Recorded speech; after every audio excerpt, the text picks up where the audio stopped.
सत्य गोविंद हरि ओम नमो नारायण। जय श्री राधे, जय श्री सीताराम। तो प्रश्न वही है, बदला कुछ नहीं है। इस संसार में वे कौन सी वस्तुएं हैं जो महान है? इस संकीर्तन के साथ आप सभी लोग गुनगुनाइए मेरे साथ। ओम जय गुरुदेव, जय गुरुदेव, ओम जय गुरुदेव, जय गुरुदेव, ओम जय गुरुदेव, जय गुरुदेव,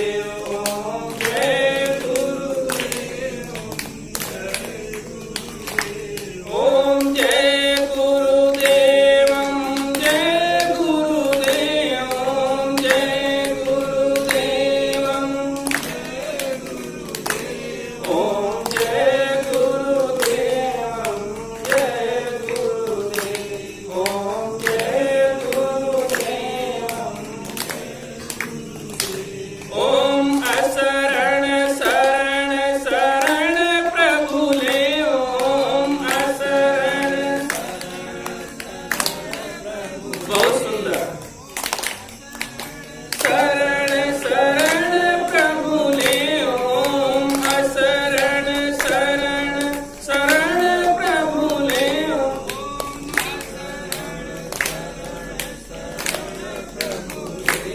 ओम जय गुरुदेव, जय गुरुदेव, ओम जय गुरुदेव, जय गुरुदेव, ओम जय गुरुदेव, जय गुरुदेव।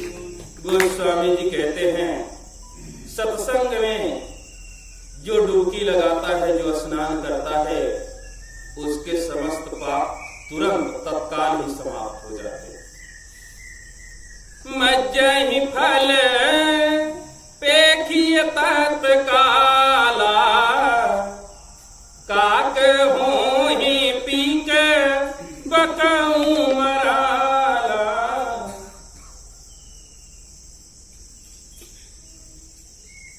मज्जहि फल पेखिय तत्काला, काक होहि पीक बकऊं मराला। मज्जन यानी स्नान करते ही, किसमें? सत्संग रूपी तीर्थ में। पानी में स्नान करने से तन पवित्र होता है, तन की गंदगी साफ होती है। वरन मन को भी साफ करना है, निर्मल बनाना है।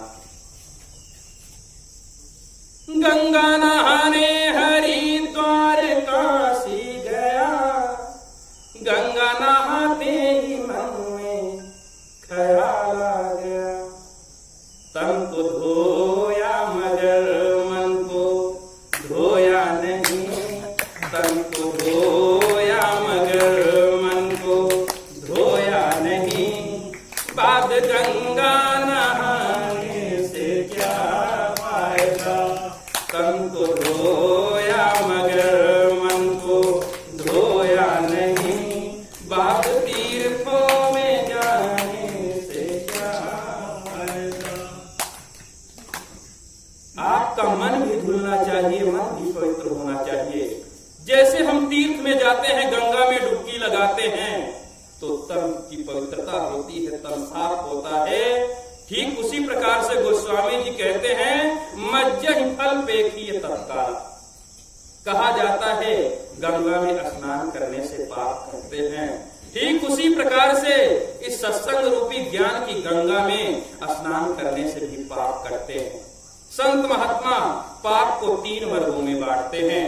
तन से 3 पाप, चोरी हिंसा व्यभिचार। मन से 4 पाप, क्रोध ईर्ष्या मान छल। और वचन से 3 पाप, गाली निंदा झूठ। ये कितने हो गए? 10 पाप हो गए। 4 3 7 3 10 पाप। और ये 10 पाप ज्ञान की गंगा में स्नान करने से, अर्थात सत्संग रूपी इस ज्ञान की गंगा में डुबकी लगाने से ये 10 पाप धुल सकते हैं। चोरी हिंसा व्यभिचार भी छूट सकता है, क्रोध ईर्ष्या मान छल भी छूट जाएगा, और गाली निंदा झूठ बोलना भी समाप्त हो जाएगा। मज्जहि फल पेखिय तत्काला, काक होय पिक बकौ मराला।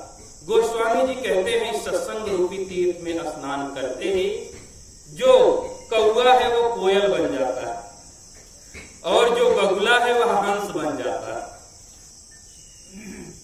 काक होए पिक बकौ मराला, ऐसा हो सकता है? कौवा कोयल बन सकता है सत्संग सुनाने से, बगुला हंस बन सकता है? गोस्वामी जी कहते हैं हाँ बन सकता है, ऐसा बना है इतिहास। मनुष्य का शरीर पाने से भी यदि मनुष्यता का गुण हमारे में नहीं है तो मनुष्य का शरीर पाने से भी मानो हम मानो नहीं हुए। सदगुरु कबीर साहब कहते हैं मानुष होए के नाम मुआ मुआ सो डांगर ढोर, एको जीव ठौर नहीं लागा भया सो हाथी घोर। कौवा का स्वभाव देखिए, खान पान की कोई शुद्धता नहीं, कोई विचार नहीं, सड़ा गला मांस भी खा लेता है, सुबह सुबह बिष्टा पर चोंच मारता है और कौवे की करकसा बाड़ी कटुक बाड़ी कोई सुनना नहीं चाहता। कहीं बैठा भी वो लोग भगा देते, कांव कांव करता है। ठीक उसी प्रकार से मनुष्य का शरीर पाने के बाद भी यदि कौवे का स्वभाव है, अर्थात अपने भोजन की परख नहीं है। सबसे पहली बात आप विचार करिए, मनुष्य एक शाकाहारी प्राणी है। शाकाहारी और मांसाहारी के लक्षण होते हैं। जो शाकाहारी प्राणी होते हैं उनके नाखून चिपटे होते हैं, दांत चिपटे होते हैं, उनके शरीर से पसीना होता है, उनके जब बच्चे पैदा होते हैं तुरंत आंखें खुल जाती हैं, सुरुक करके पानी पीते हैं। ये शाकाहारी लक्षण। आप विचार करिए, मांसाहारी शाकाहारी, ये शाकाहारी के सब लक्षण मनुष्य में, और जो मांसाहारी हैं उनके लक्षण हैं, उनके नाखून नुकीले होते हैं, दांत नुकीले होते हैं, उनके शरीर से कभी पसीना नहीं होता, उनके जब बच्चे पैदा होते हैं तो हफ्तों आंखें खुलती नहीं। ये मांसाहारी का लक्षण है। आप विचार करो, सराय मीर मार्केट में कहीं आलू गोभी मटर टमाटर सब्जी दुकान, कहीं फल की दुकान, कहीं बीड़ी सिगरेट गुटखा पुकार की दुकान, कहीं घास की दुकान, और कहीं मिठाई मेवा मिष्ठान है, और कहीं गाय बकरी मुर्गी मुर्गा दुकान सब। अब सबसे पहले आप भैंस को छोड़िए, वो जाएगी तो सब्जी लेकर के भागेगी, घास फूस ले सकती है। बंदर को छोड़िए तो वो फल लेकर के जाएगा, लेकिन मनुष्य जब जाएगा वो साग सब्जी भी लेगा, गुटखा पुकार भी लेगा, और मांस भी लेगा, घास भी ले जाएगी, भजिया पकौड़ी बनाकर। कुछ फर्क नहीं। क्या बुद्धिमान प्राणी।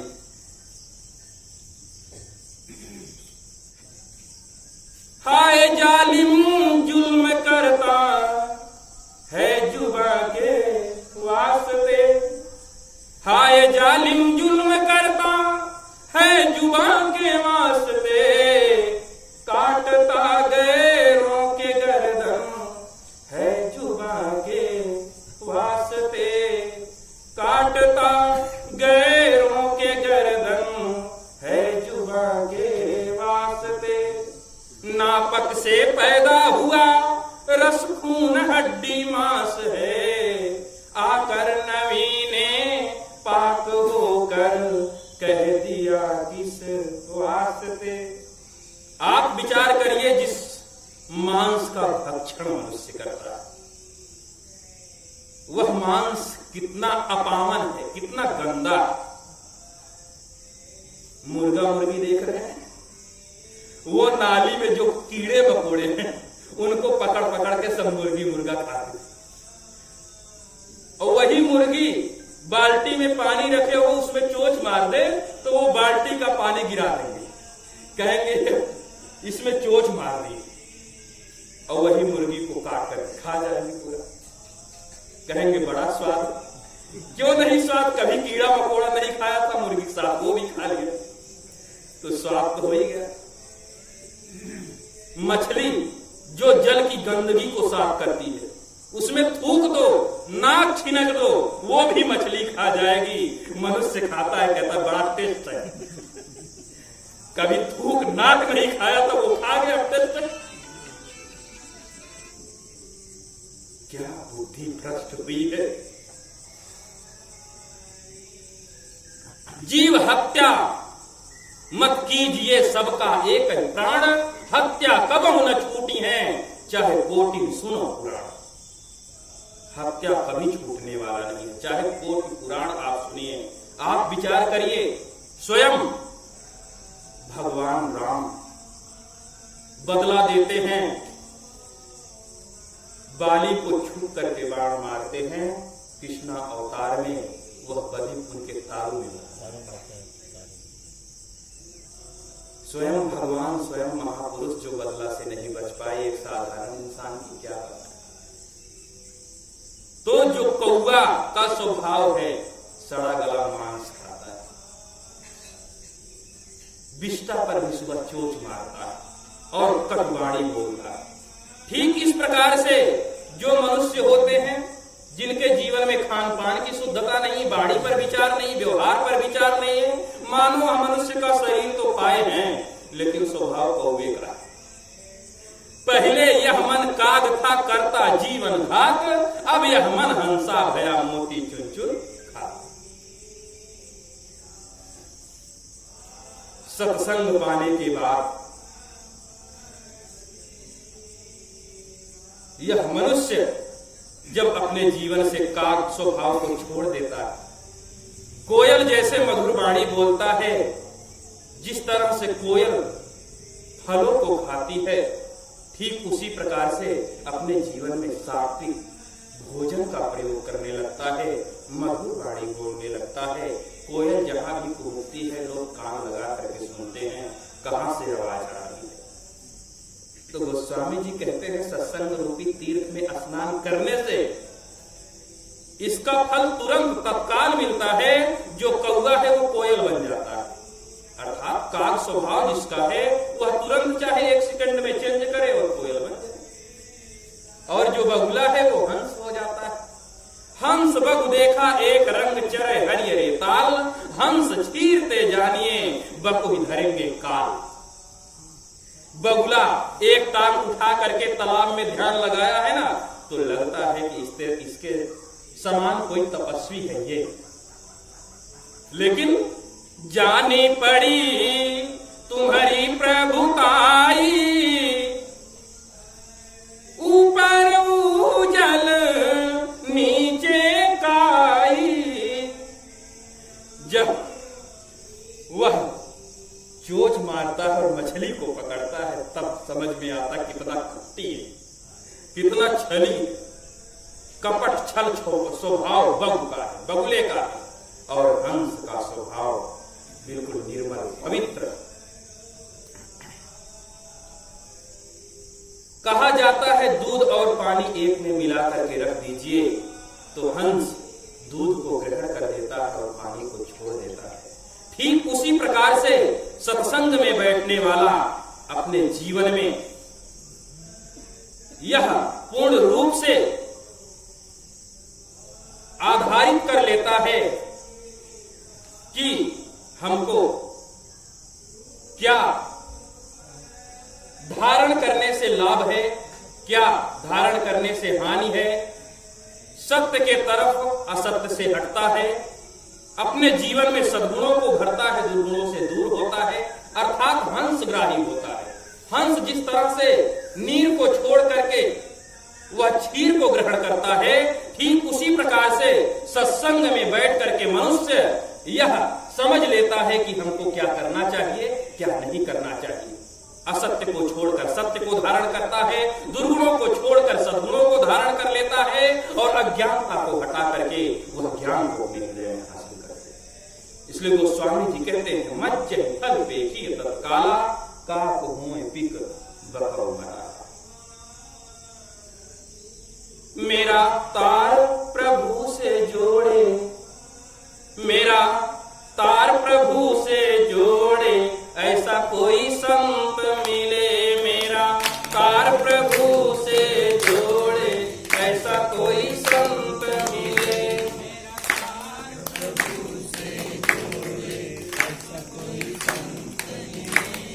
हाँ, मेरे मन का रास्ता मोड़े, ऐसा कोई संत मिले। मेरे मन का रास्ता मोड़े, ऐसा कोई संत मिले।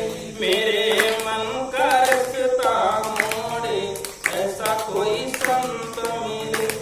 मेरा तार प्रभु से जोड़े, ऐसा कोई संत मिले। रत्नाकर जंगल में है, डाकू है, डकैती कर रहे हैं, जो जा रहा है मार करके सब छीन ले रहे हैं। सप्तऋषि पहुंचते हैं, सनक सनंदन सनत कुमार, और रत्नाकर कहता है ठहर जाओ। सप्तऋषि कहते हैं हम तो ठहरे हुए हैं। कब के ठहर गए हैं, तुम कब ठहरोगे? बस इतना ही कहते। इतने से उनके मन को मोड़ करके भगवान की तरफ, तार को हटा करके दुर्गुणों से सद्गुणों में भगवान की तरफ लगाते। तो रत्नाकर कहता है इसका मतलब आप ठहरे हैं, मैं नहीं ठहरा। तो सप्तऋषियों ने कहा ये जो डकैती, हत्या, चोरी, व्यभिचार, हिंसा जो तुम कर रहे हो, ये पता नहीं कितने जन्म पूर्व हमने छोड़ दिया। हम ठहर गए, तुम कब ठहरोगे? तुम इन अत्याचार को, इस डकैती को, पाप को, इस हिंसा को, इस चोरी कर्म को कब छोड़ोगे? केवल इतना सुन करके उस चोरी डकैती में लगा हुआ जो उनका तार था रत्नाकर जी का, उल्टा ही नाम जपत जग जाना, वाल्मीकि भयो ब्रह्म समाना। सप्तऋषि तार जोड़ दिए प्रभु से। अंगुलीमाल भगवान महात्मा बुद्ध पहुंचते हैं। भगवान महात्मा बुद्ध केवल यही कहते हैं कि वृक्ष से एक पत्ता तोड़ सकते हो? अंगुलीमाल ने कहा बिल्कुल पागल दिख, तो एक पत्ता मैं नहीं तोड़ पाऊंगा, तोड़ के दिखाओ। तोड़ता, अब जोड़ सकते हो वापिस? अंगुलीमाल कहता है बिल्कुल पागल, एकदम बुद्धि नहीं, अब ये जुड़ेगा कैसे? भगवान महात्मा बुद्ध जी ने कहा जिसको तुम जोड़ नहीं सकते तो तुम्हारा तोड़ने का भी अधिकार नहीं है। यदि जिला नहीं सकते तो मारने का भी अधिकार नहीं है। आप विचार करिए, कितने दिनों से हत्या कर रहा अंगुलीमाल, कितने दिनों से हिंसा में लगा हुआ तार, उस तार को हटा करके परमात्मा से भगवान महात्मा बुद्ध जोड़ देते। मेरा तार प्रभु से जोड़े,